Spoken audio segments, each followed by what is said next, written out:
வணக்கம்.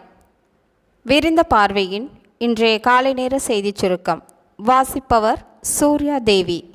போதை கடத்தல் மூலம் வந்த பணத்தில் 7 லட்சத்தை தமிழக விளையாட்டுத்துறை அமைச்சர் உதயநிதி ஸ்டாலினிடம் கொடுத்ததாக சாதிக் அதிகாரிகளிடம் வாக்குமூலம் கொடுத்துள்ளதாக செய்திகள் வெளியாகியுள்ளது.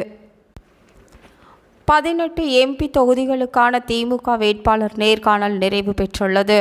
சென்னை அண்ணா அறிவாலயத்தில் திமுக வேட்பாளர் நேர்காணல் நடைபெற்று வருகிறது. இதுவரை கன்னியாகுமரி, தருமபுரி, கடலூர், திருப்பூர், ஈரோடு, சேலம், பொள்ளாச்சி தொகுதிகளுக்கு நேர்காணல் முடிந்துள்ளது.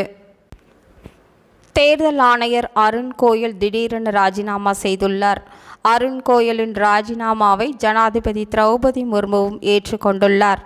அருண் கோயல் பதவி விலகியுள்ளதால் தேர்தல் ஆணையர் காலி பணியிடங்கள் 2ஆக உயர்ந்துள்ளது. மக்களவை தேர்தலுக்கு இன்னும் ஒரு சில வாரங்களே உள்ள நிலையில் அருண் கோயல் பதவி விலகியிருப்பது பரபரப்பை ஏற்படுத்தி மக்களவை தேர்தலில் விடுதலை சிறுத்தைகள் கட்சிக்கு திமுக கூட்டணியில் 2 தொகுதிகள் ஒதுக்கீடு செய்யப்பட்டுள்ளது.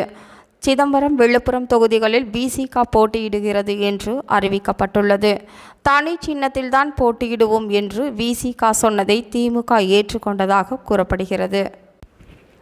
தேமுதிகவில் ஐடி விங் உருவாக்கப்பட்டுள்ள நிலையில் புதிய நிர்வாகிகளை நியமித்து பொதுச் செயலாளர் பிரேமலதா விஜயகாந்த் அறிவித்துள்ளார். மேலும் தேசிய முற்போக்கு திராவிட கழகத்தின் பொதுச் செயலாளர் பிரேமலதா விஜயகாந்த் மக்களவைத் தேர்தலில் 39 தொகுதி பொறுப்பாளர்களை நியமித்து உத்தரவிட்டுள்ளார். மக்களவைத் தேர்தலில் அதிமுக சார்பில் போட்டியிட விருப்பமனு அளித்தவர்களிடம் அக்கட்சியின் பொதுச் செயலாளர் எடப்பாடி பழனிசாமி நேர்காணல் நடத்தி வருகின்றனர். இத்துடன் செய்திகள் நிறைவு பெறுகிறது. வணக்கம்.